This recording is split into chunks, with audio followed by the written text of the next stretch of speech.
to host this appearance for Michael.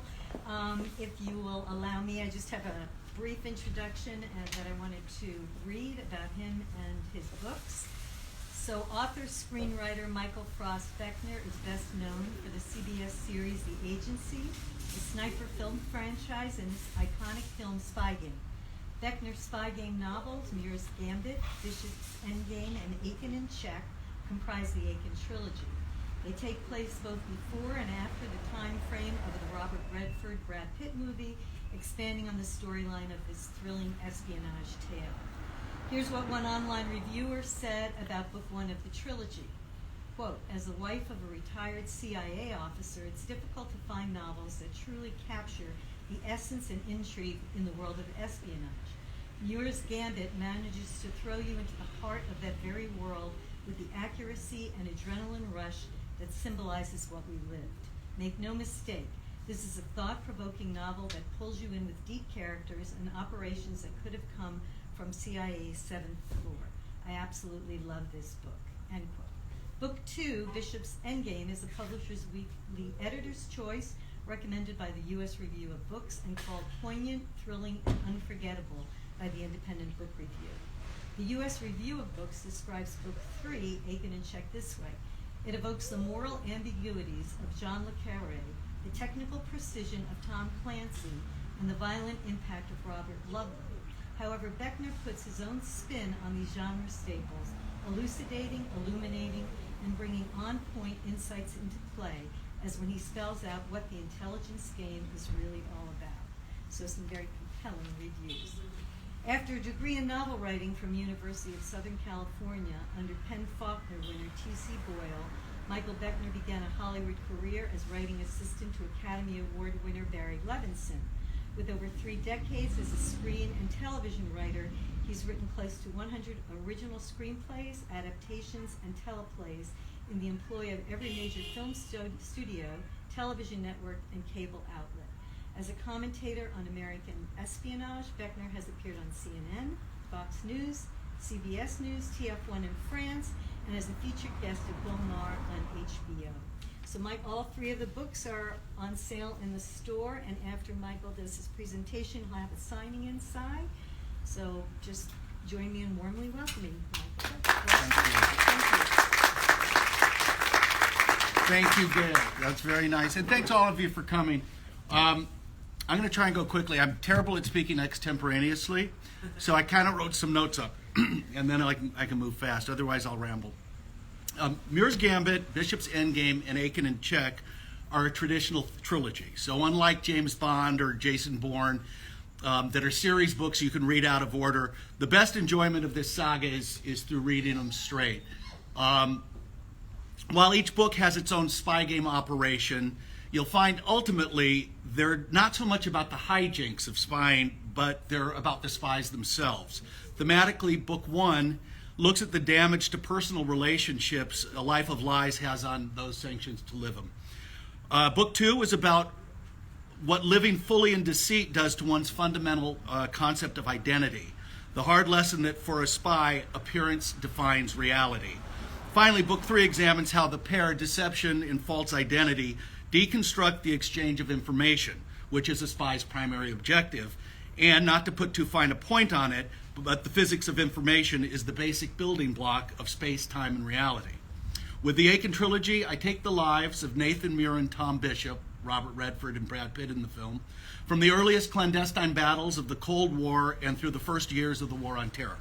Our narrator is the hapless, always aggrieved, but ever-striving Russell Aiken, a lawyer in the CIA Office of General Counsel who would fancy himself an ops officer, but has spent his career bound to his desk.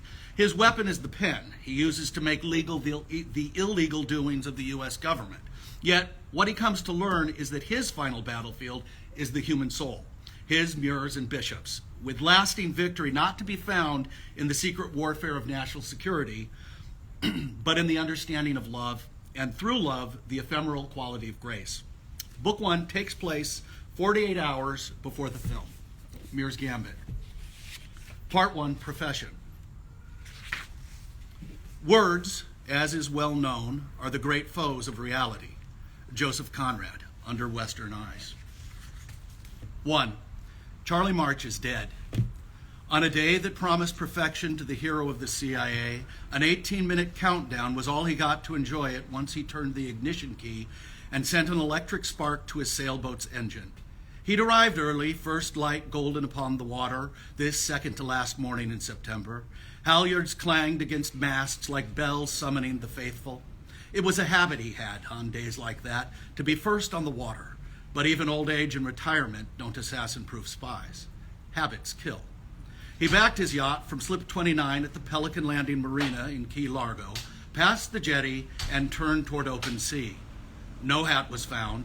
He'd never been a ball-cap kind of guy, having had a mane of tawny hair, stark white since he'd left the agency, wild and thick, that precluded a hat sun-blocking necessity. He knew his hair made him look like a lion, and he worked it just so.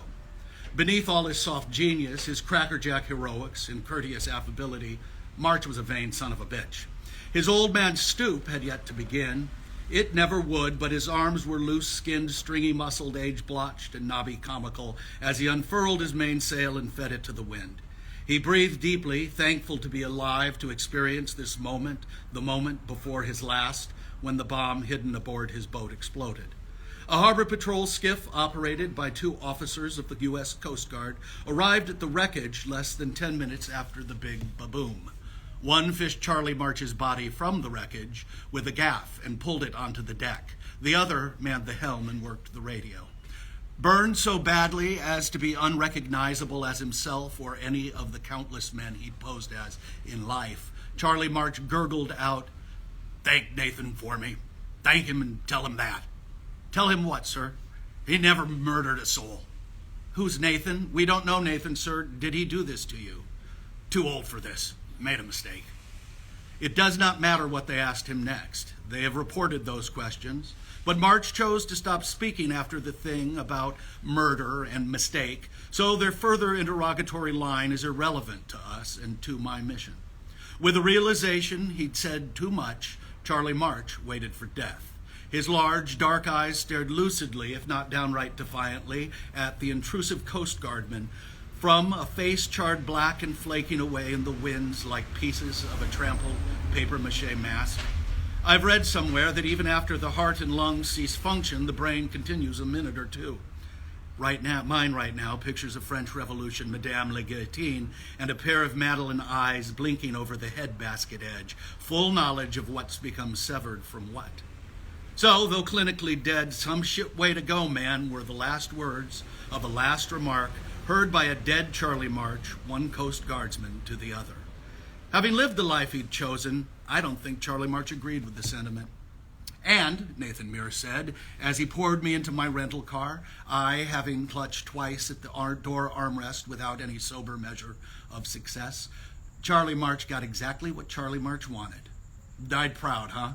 I wanted to show Muir that while I hadn't learned to hold my liquor the way he held his, I'd managed to pick up some of his sarcasm.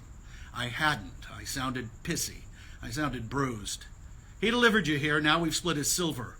Muir was right. I gripped the steering wheel, scowling because I didn't want any of March's Tyrian shekels. Here was the house Muir rented each September along a stretch of swamp and back bay on Florida's Captiva Island.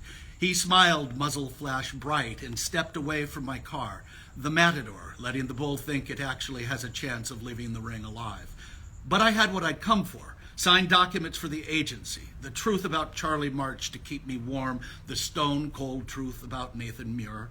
And in those muzzle flash expressions fired in silent ambush between his words, I took recognition that my truth, as dishonestly lived as any part of either of his and Charlie March's truths, was a deception operation I'd perpetrated upon myself my entire adult life. I left him there, forever, I hope. I drove fast, tires kicking wet clay and ground seashell muck I wished would spray his white linen pants and blue chambray sport shirt made in Vietnam to look French. Here's mud in your eye. I drove drunk to the airport, hoping to gain enough time between now and my expected arrival back at headquarters tomorrow to commit a murder of my own. A murder that, when done, would drop, as Muir's own admitted murders seemed to imply, a shroud of balance over the muddled body of a life poorly lived. I get ahead of myself. I'm drunk, still, and keeping it that way. I'm on the airplane home, writing an ending that is only anticipation. I've left off the beginning. Anxious to get to my own story, I've left out Muir's confession. That, I suppose, is justification for everything I'll do from here on out. I'm going to tell this like it happened. Out one side of his mouth, the other of mine. Yes, Mr. Director, or yes, gentleman, or your honor, or detective, inspector, blah-blah-blah, whoever the hell ends up reading this, all of you, yes. This is my admission that he poured me into my car hammered. This is my admission that I left him of my own free, calculated will, but doesn't that also allow me the argument that at the point I arrived to Muir, I might have been clear-thinking, sent, and sober? You bet it does, and that's what you want to know, that everything I did up until Florida was of my own free will. So here it is. I was 13 years dry when I parked the car on the crushed clamshell drive, got out into a downpour, and stared at the house. Two broad white concrete and glass rectangles stacked askew, the upper floor extended to cover the wraparound porch, all of it balanced upon rocket fin pylons and stretching into jungle toward a point in time when the 60s were still the future. Muir met me with a challenge across the drenched gray air. Don't tell me you're the best Harker and his young Turks could muster to assassinate me.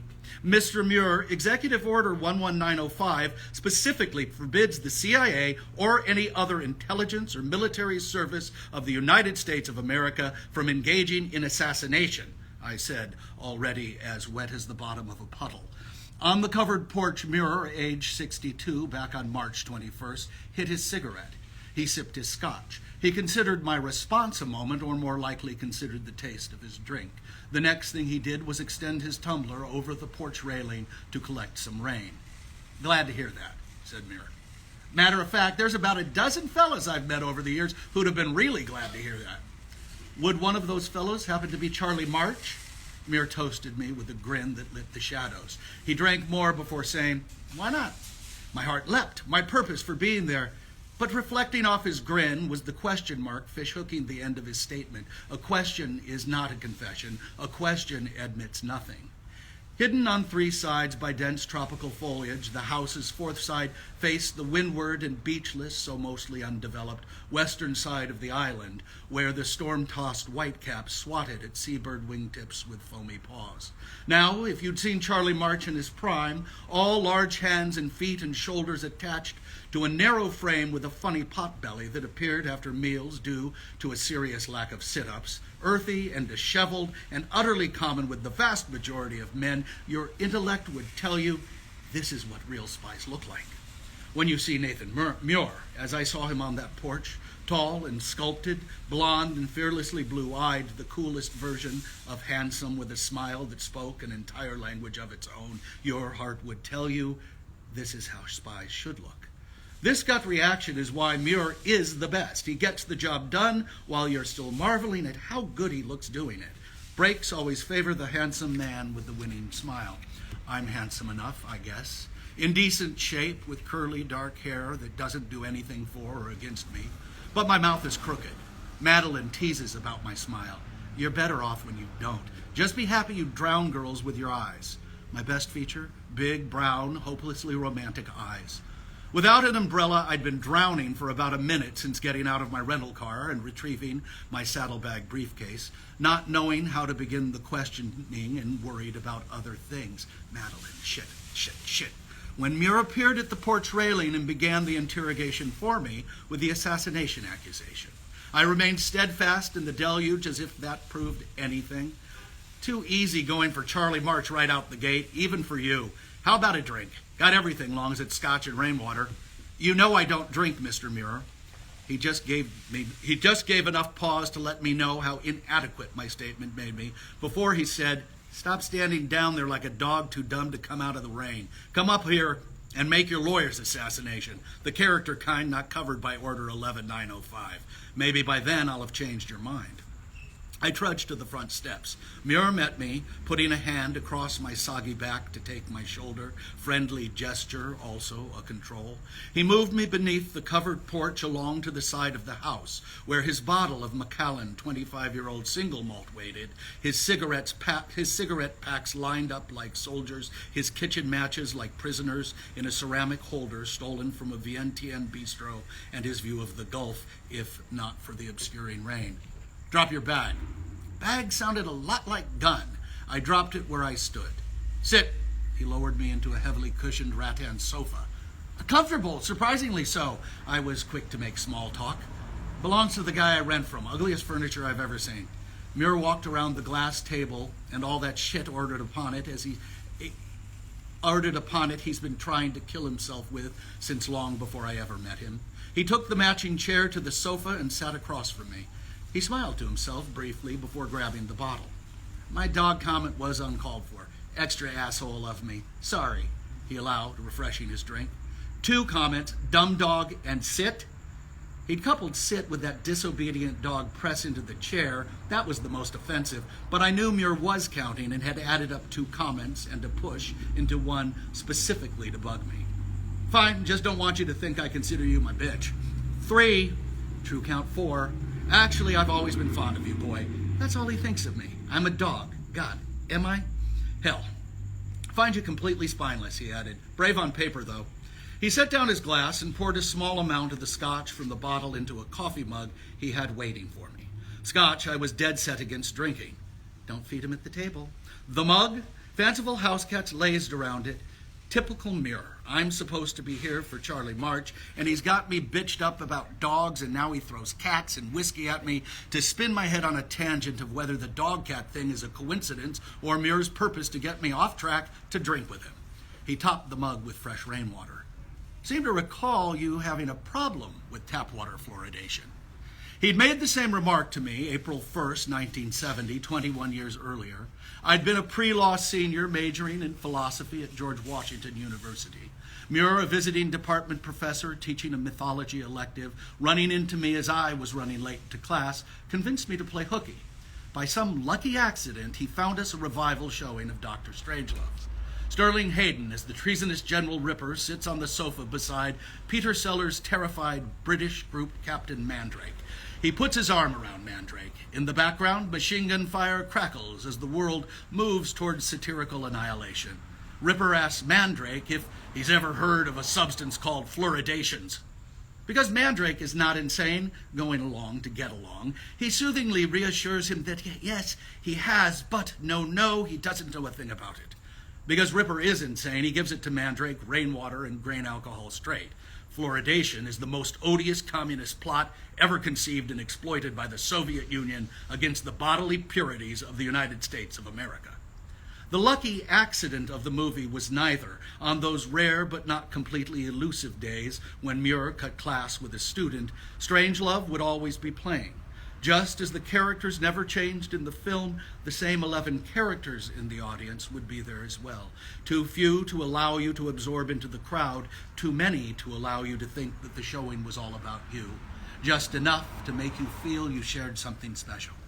Everyone laughed on cue or murmured knowingly at moments selected by Muir for his young and impressionable guest to notice. I know because 3 years later, while I still looked up to him, I'd done a stint in the audience. Muir's pitch that followed would always begin at the end credits, Vera Lynn singing We'll Meet Again to humankind's annihilation of all life on the planet. Suffice it to say, the Soviets don't have a doomsday machine, Muir said. I grinned, my future bright and impressionable before him. We do. He wasn't joking. Up near the North Pole.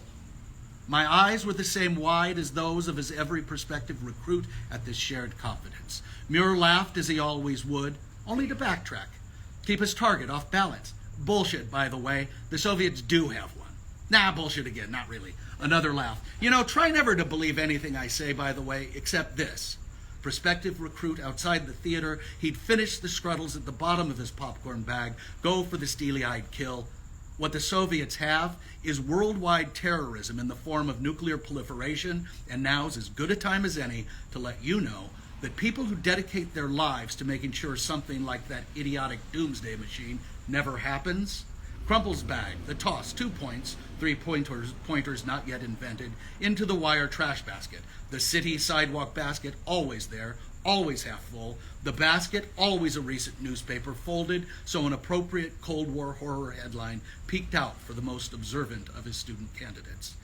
They have asked me what I, he points to himself, think of you.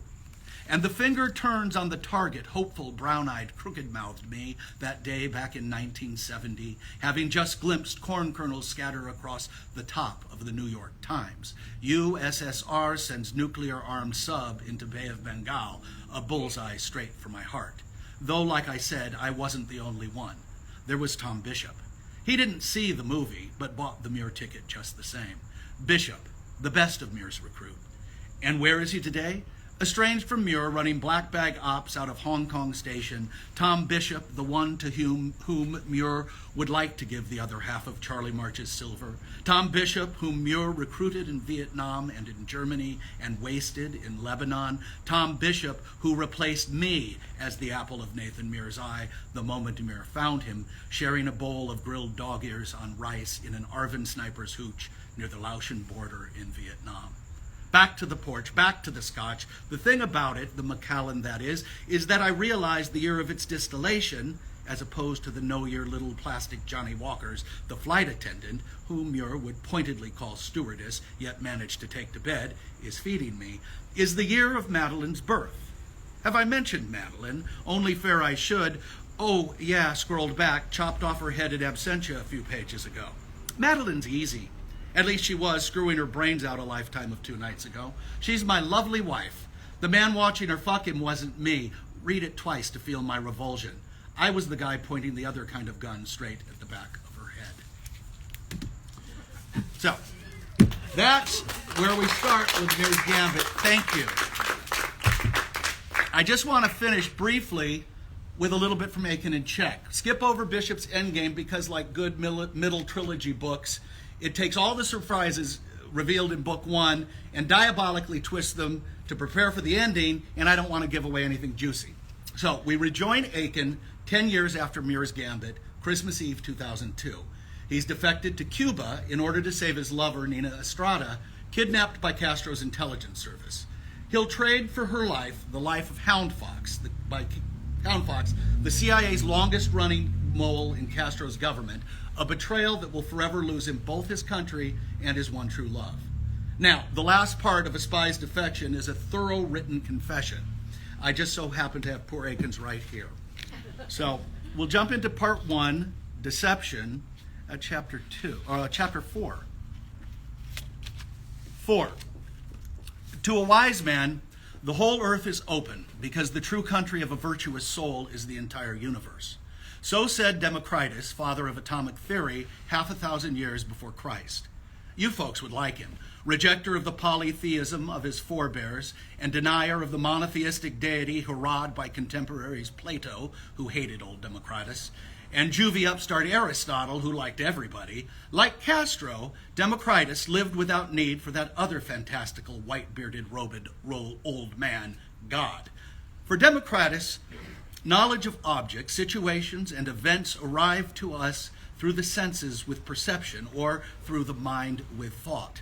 It's an atomic process.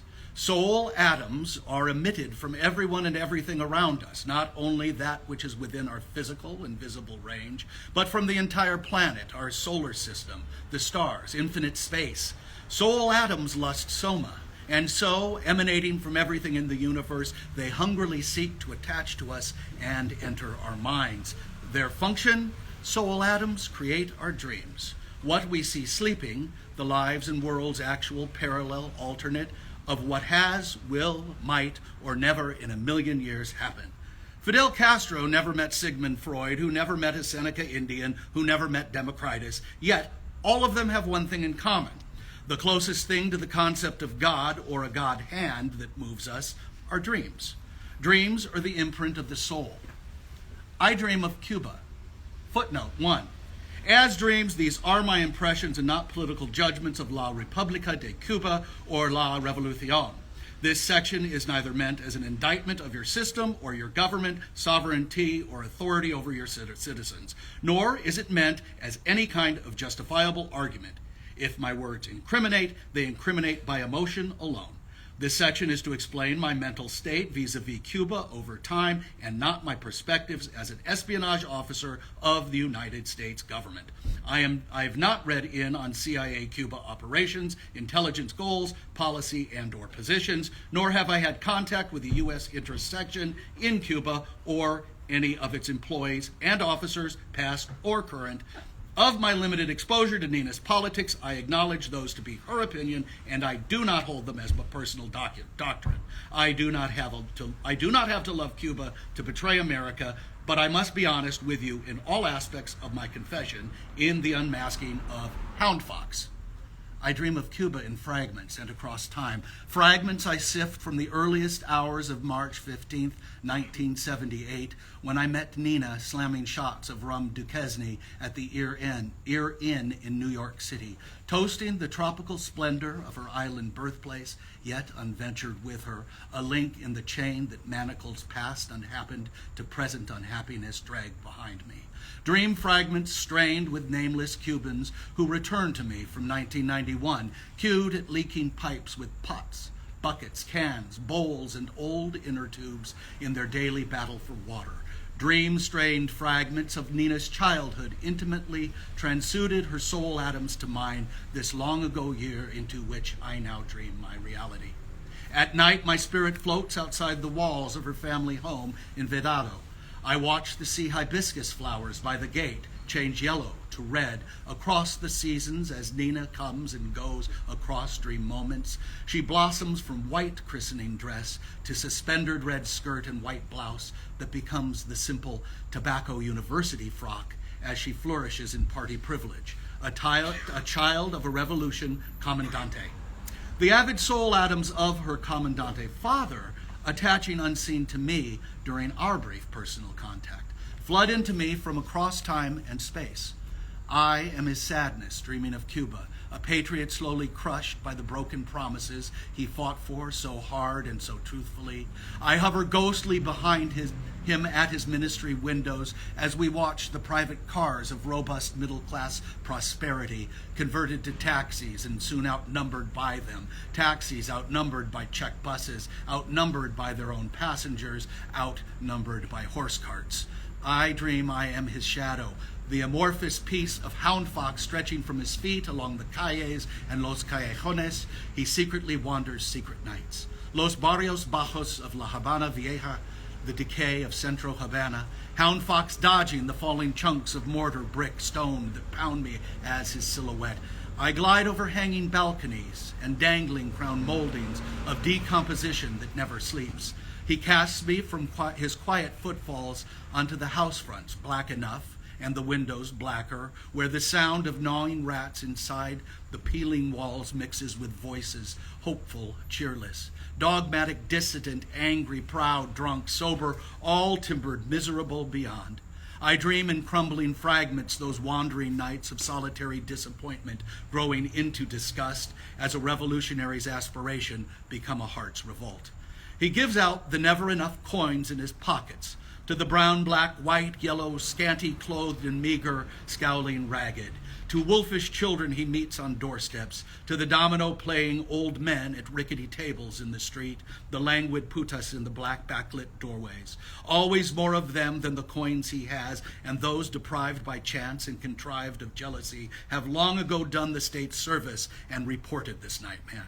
A trap laid, but in his office, eye cast upon his wall, he learns this, and we stay away for 2 years of hallucinatory second/infinity, and Nina's school scarf of blue rolls into a red communist neckerchief she wears with smiles and pride behind her favored flowered walls, and Nina never sees beyond them her unprivileged twins throughout her city, doom written upon their brows as they parrot her robust classroom shouts, "Viva la revolucion! Viva Fidel!" in the voices of lies, lies her parents pretend and she does not yet distinguish from truth. I dream of Cuba and see the revolution alive. Time, instead of artillery, collapses buildings in slow motion.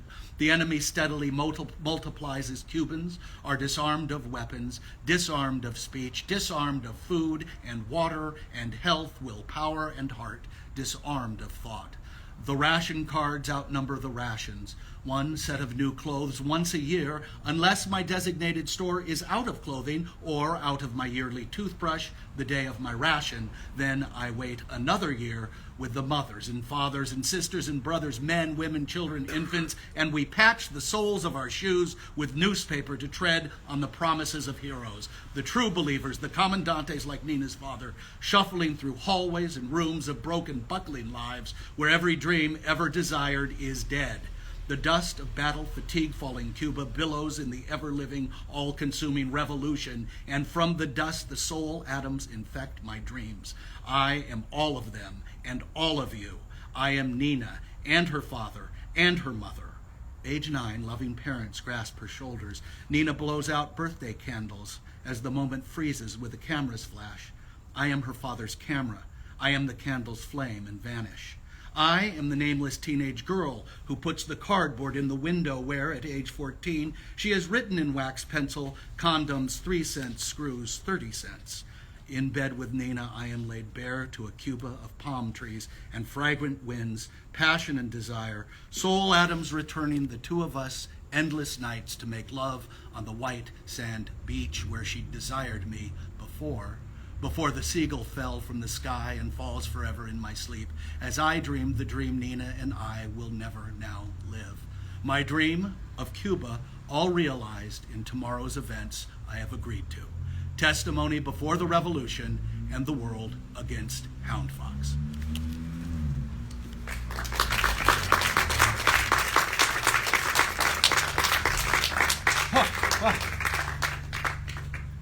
Al, any questions? There won't be on the test. Your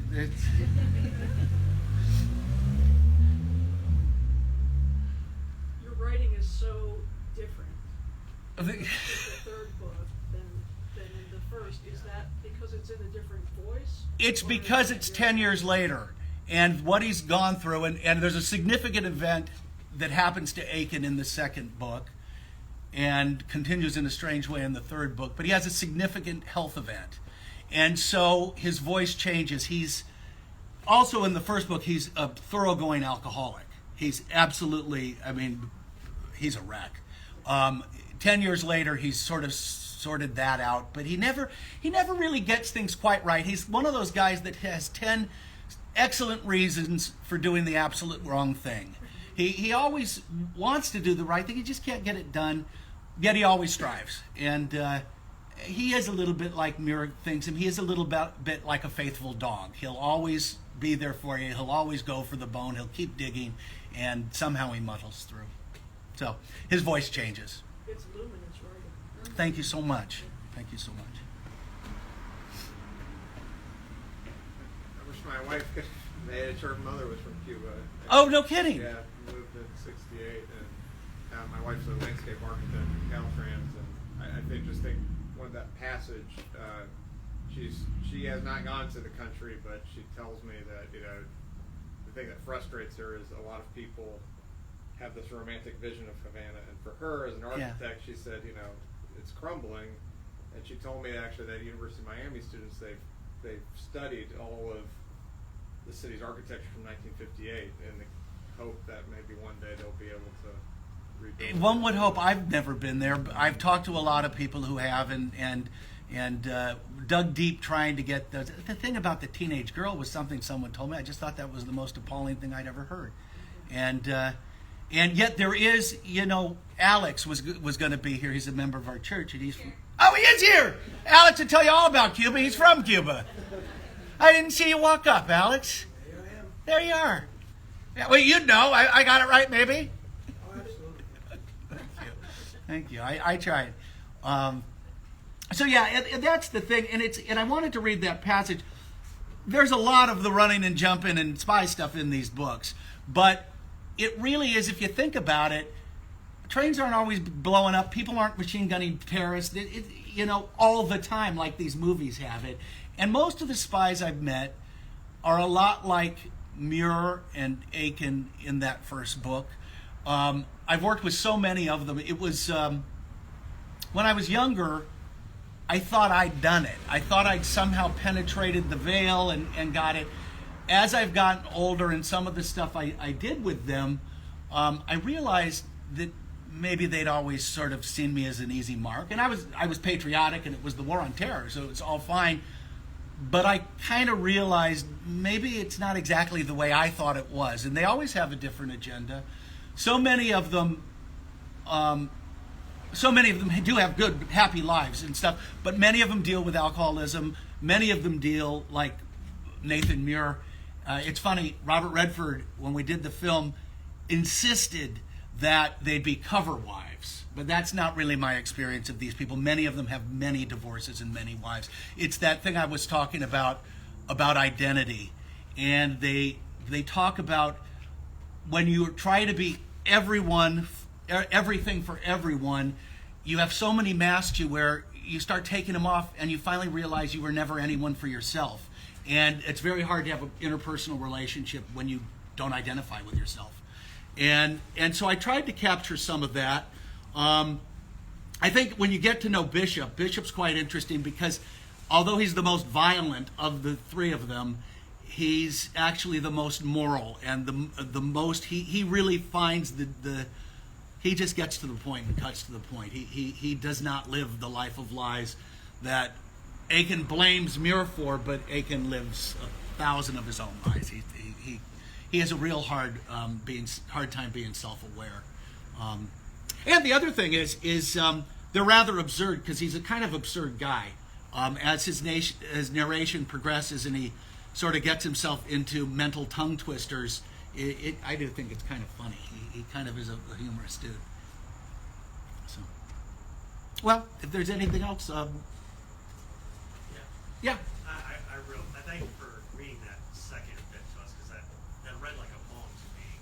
Oh. And so evocative. Like I really felt there. And I grew up in Miami, and my dad always wanted to take the trip to Cuba, and never quite made it. And that makes me feel like, despite the crumbling infrastructure and the poverty and sickness, I really want to go. I'd like to go too. Yeah, yeah. Alex, you ever plan to go back? Or do you have to wait? Well, actually, I was planning to go back. As you know, I left when I was very young. Yeah. And so I made all the necessary plans and arrangements. I even got a Cuban passport. So now I'm truly binational. And but then COVID happened. And now the situation, the way it's going down, it's just awful. I mean, the place is a total mess. And they're being really repressive. They're, stomping down on everybody who dares to say anything against government. So this is not a good time to be. Yeah. Yeah, Kara. Too much, so I'm not asking the question. I'm just maybe you want to explain some of the word games for people. Oh yeah, that's kind of fun. It's passive, so it won't hurt you. But Aiken, I mentioned like his weapon is the pen. He's fixated on words, and early on, I realized he protects himself by the way he puts words together, and the books develop this further on. So you won't notice, but some of the theorists I read say you subconsciously notice these things. Throughout the books, there's probably almost 60 palindromes. Some are just 2 or 3 words. Others go on for sentences. This is what took me the longest time to write because I don't have any sense of word games and stuff. And so that's a lot difficult. Then he'll take words, like what does he say? He says Sol Adams La Soma. That's because he's doing an anagrammical sentence. He will only use the same letters in the first part of the sentence that he'll do in the second. As he gets to Aiken and Czech, it is a confession, and he really doesn't want to betray his country or end up in Cuba for the rest of his life. So what he's done in this book is everything is a puzzle. There are so many codes buried in this book because what he wants is if it gets back to the CIA, they'll read it and they have people that figure that stuff out and go, oh wait, he's writing as a code. This is all to cover his ass. In the second book, he's obsessed with crossword puzzles as well, and the utility of them, and that has a very big. It becomes very big, the dumb crossword puzzles, in the third book when he has to come up with a concept for a listening device. And in the third book, I tried to get to, in James Bond, you got Q who comes up with the laser beam watch and all that silly nonsense. But they do invent, the Office of Technical Service, they invent what they told me. My friend ran it, and she said, well, they come to us and they ask for like a Harry Potter magic wand. And obviously we can't do that. So we have to figure out what it is exactly they want and get them to explain it in the completely most abstract ways and then scientifically re-engineer that into something. So he comes up with actually a time machine based on the theory of crossword puzzles. And it's elaborate. But anyway, so the crossword puzzles in the second book, he's suffering for something that gives him some mental problems, and one of them is an excessive need to write word games and puzzles, and it's he can't help it at that point. So he buries in the book the very first crossword puzzle ever written. You enter the center of the book, there's a drawing of it, and he's buried all the clues and answers in there, and has left a code in the book. That you can mathematically figure out how to do that crossword puzzle. So my feeling is I had to get into, I don't do crossword puzzles. I find them utterly boring.